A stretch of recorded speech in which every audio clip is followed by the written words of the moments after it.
I'm Michelle with Michelle Loves Books. Welcome back to my channel. I have a video I'm super excited to share with you. I wanted to post this month.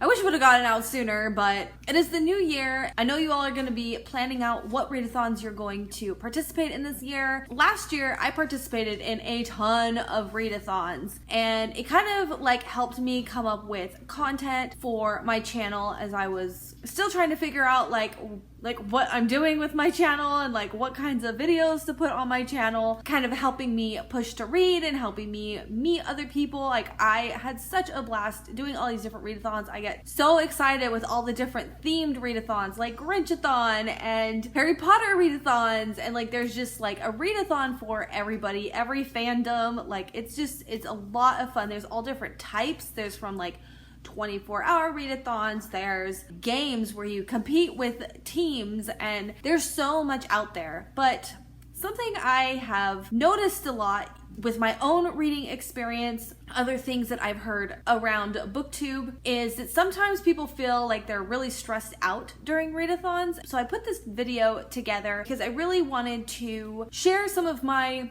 takeaways, help make readathons more fun, less stressful. Let's go ahead and get into it and debunk misconception. So like, I know that everybody knows these things, but I just feel like it's really good to reiterate it. Just kind of come back down to earth and just like remember why you're participating in a readathon to begin with. Because I've even done it before too, where I'm just like, oh, okay, I am so pumped. I have my TBR and I've done my video and like I am ready to read. I've been there, and you get this like frenzy almost, and you get like super pumped, and then you start reading this book, and then you just like, I'm not reading it fast enough. I feel like this book's taking me forever. Everyone else has already read 3 books. I can't even finish one. And like you start really stressing out about it. Readathons are for fun. It is to have a short time to prioritize and read with friends. You are not expected to drop everything to participate. Everyone has different schedules in their lives. Some people, like myself, I'm a stay-at-home mom, so sometimes I probably do have a lot more free time to dedicate to reading. But then other people like have really busy schedules, so maybe they only get 30 minutes at night. That's totally cool. Like, nobody is judging you for having a life. So stop apologizing. Stop feeling like a failure. I love this time to get together with other people who are reading. Like to log into Twitter, and that kind of opens up discussion to talk to other people. Also, if you choose to participate, you don't have to follow the reading prompts. Now, there are definitely different types of readathons. Like, there's some games where if you read the books for the prompts, then you get points, or a certain amount of page count helps your team. I can understand that pressure. We'll get to this later on, but that kind of goes into planning and choosing what readathon is right for you, but we'll get there soon. So there are different readathons that do kind of push you to be competitive, but for the most part, most readathons aren't designed like that. The prompts are for fun if you choose to. This is a competition for yourself. You don't need to prove something to somebody else. These are the books I'm reading, and they don't fit any of the prompts, so I'm not going to follow the prompts. I'm just going to read what I want to read.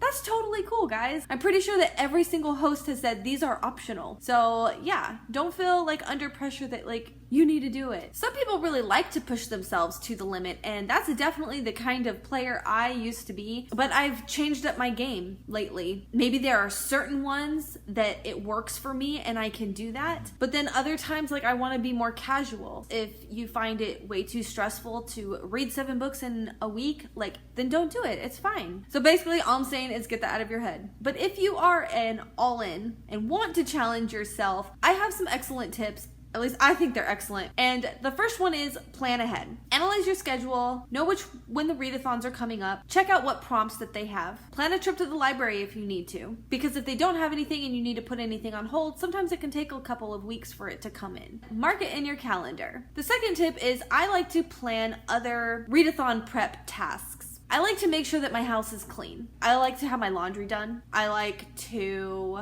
I don't know, like whatever like your household chores are. Like I might usually do laundry on Sundays, but if there's going to be a weekend readathon, maybe I want to do my laundry on Friday, so I know that I can read all the way through Sunday. You know, things like that. It's gonna be like a week-long readathon, and I have like, oh, I need to go get the tires rotated on my car. That, you know, just kind of like rearranging those kinds of tasks so that you don't have to do those things when minutes during your readathon. I have even gone as far as to buy paper plates, cups, and plastic silverware because I got kids and like during Cramathon, they were home winter break from school. And so I totally got like disposable stuff because that cut down on how much dishes I have to do. Things like that really help. They really help me. And this cuts down on a lot of cleaning tasks that can be tedious and annoying. And like, I personally find that when I can't just like enjoy a book or do anything if things are a mess like that. And I don't have to take the time out that I would rather be reading, you know, to clean and all that. Tip number 3 is to be realistic. Make a realistic stack of books. I would not choose 3 books that are over 500 pages each, especially when you have a full-time job, a spouse, some kids, maybe a soccer game you got to take your kids to on Saturday. Like, it ain't gonna happen. Choose some small books, kids books, graphic novels, audiobooks, and ebook. If you commute to work all the time, audiobooks are awesome. We won't talk too much on that because like we know. Make it work for your life. Kind of goes into the planning ahead. You know, like when you choose your books for your TBR, like take into consideration what you have going on in your life.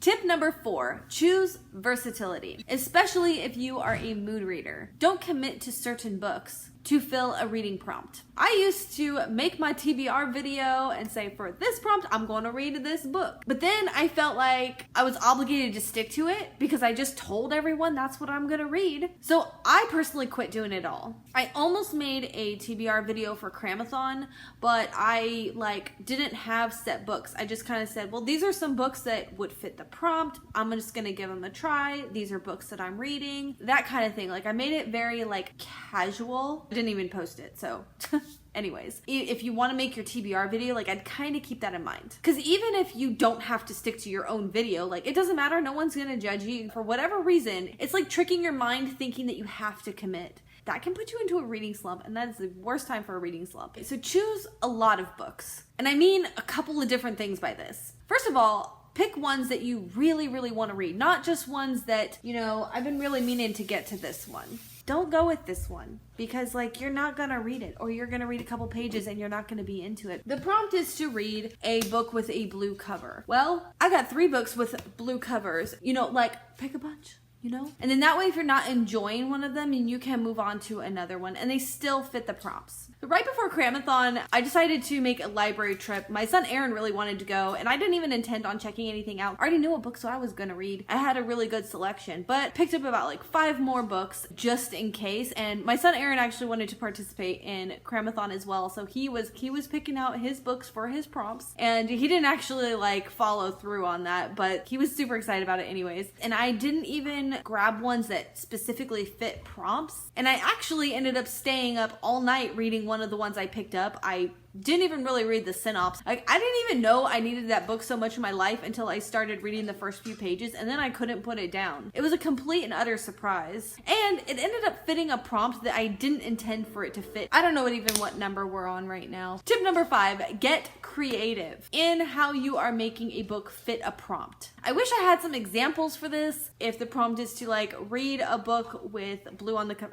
that's my go-to example. Read a book with blue on the cover, but your copy of the book is black. See if it has an edition with a blue cover. Maybe I'm a cheater, I don't know, but I think it would fly. I mean, basically it's up to your own interpretation anyways. If you read to kids, see if any of those books fit your prompts. This might be another way to cheat, but I don't really read a lot of articles or blogs online. But if you do, I don't see why those couldn't count. I mean, why not? It only says a readathon, not read a bookathon. It says reading prompts, not book prompts. I don't know. Not that I've actually ever done these. I was just putting this video together and I was like, we need some more examples of ways you can be creative, and these came to me. So look for suggestions on BookTube and Twitter. If you need a thriller, trust me, there are tons of thriller recommendation videos. I bet they can help you come up with some ideas. For Spookathon, you were supposed to have a horror book or one with a something scary. And like, personally, I don't like dummies. So I ended up picking up a Goosebumps book. And while the book is not really scary, it was so much fun to read it. It was Night of the Living Dummy. So it fit the prompt, and the audiobook was like an hour and a half. It was awesome. We're not gonna waste too much time on this because I know you already know. Choose many different formats. I usually always have an audiobook available whether or not I'm listening to it or not. I don't know what it is, but I always forget about audiobooks when I'm choosing my TBR. Audiobooks would be excellent for if you are reading a 500-page book. Find the audiobook of that one and then save your shorter books for your physical reads. Audiobooks do count as reading. I don't care what you say. Don't be a snob. Kids books, ebooks, graphic novels, seriously, anything goes.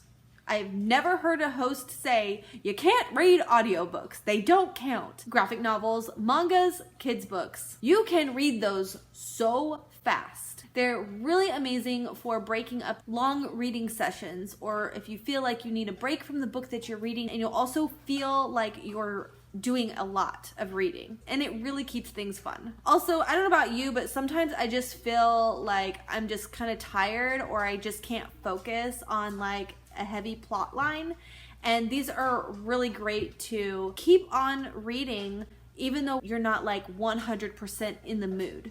You know? I don't know what number I'm on again. The next one.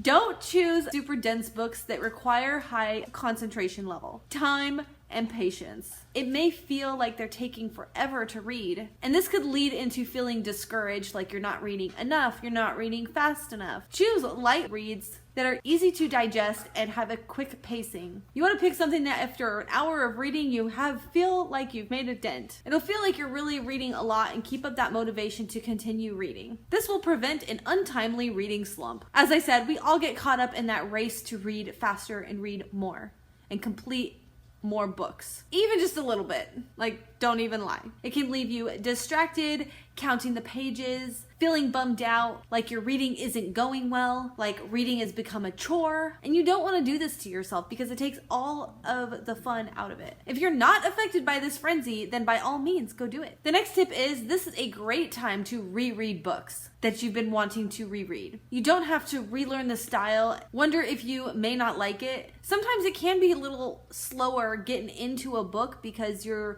don't really know where it's going. If you reread a book, you know exactly where it's going. So you tend to read faster because you're already familiar with the books and the characters. And as for fulfilling prompts that have specific like representation, like LGBTQ representation, sometimes those can actually be kind of hard to find a book that matches because you don't know like your character's identities yet. So choosing a book that you've already read can help you with prompts like that. Choose a readathon that's right for you. There are so many different kinds. I've mentioned a little of them before.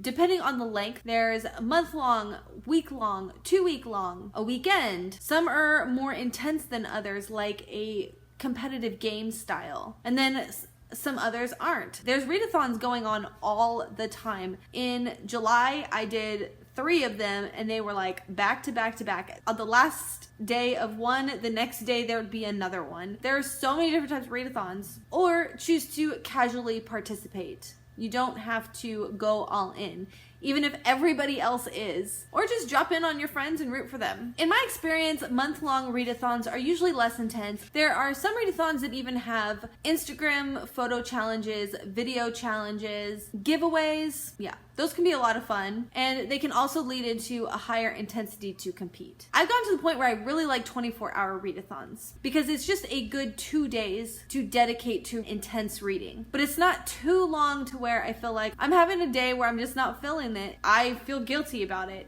But then Monday, you're back to your usual schedule and not feeling like you should sacrifice something. If you want a few specific recommendations, probably the more fun part, there's a couple that are specific and a couple that are a little bit more not specific. I would read Illuminae files, especially if you are reading for a readathon that your page count matters, because this is a 599 page book and it reads super fast because it's like this unique format. This one was really random, but a coloring book. I recently just picked up this adult coloring book, but this actually has a story like written into it.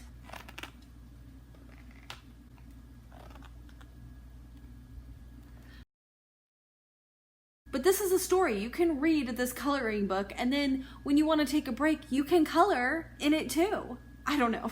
The Perks of Being a Wallflower. I actually recently just read this, and although it's not my favorite book, I didn't care for it that much, but I read it so fast. It's told in like letters to somebody. Like I said, it was just a really quick read. You can read a play. I know I always pick these up, but these are literally my favorite. Side by side, so there's the original text and then here it is in like plain English. And these are so quick to read. Like there's the J.K. Rowling plays. They go with the Harry Potter. You can read a poetry book. You can read short story collection. And in my opinion, I don't think that you need to read every single story in the collection for it to count. Like there was a prompt for Cramathon. Again, Cramathon was the most recent one, so it's fresh on my mind. There was a prompt for a Cramathon where you had to read from an author that shares the same letter as a letter in your name. That would have been an excellent way to fulfill the prompt, is to find, you know, an author's short story. Okay, that was a lot. I feel like it's getting time for me to have to run out the door and go pick up my son from school. So I'm gonna end this here. Thank you so much for watching. I hope this really helped you, and I hope that you have a wonderful readathon year. What readathons do you plan on participating in this year? Go ahead and comment in the comments below. I would love to know. There's like 2 readathons that I want to participate in for sure this year, and then I want to do some 24-hour readathons. There's actually one this weekend I'm actually pretty excited about. That's what I'm doing. That's my plan. I want to do Scallywagathon this year, and I want to do the Magical Readathon this year. Oh, what was it? Oh, like last year I missed the OWL's portion, and then I participated in the NEWT's portion. If you want to go all out for it, like you really do want to participate in the OWL's before you do the NEWT's, because it kind of fits together the way she has set it all up, and it is just fan-freaking-tastic. The host, the book roast, all of her time and energy and effort that she puts into that readathon is just like, how can you not support it? Anyways, thanks for watching. Bye!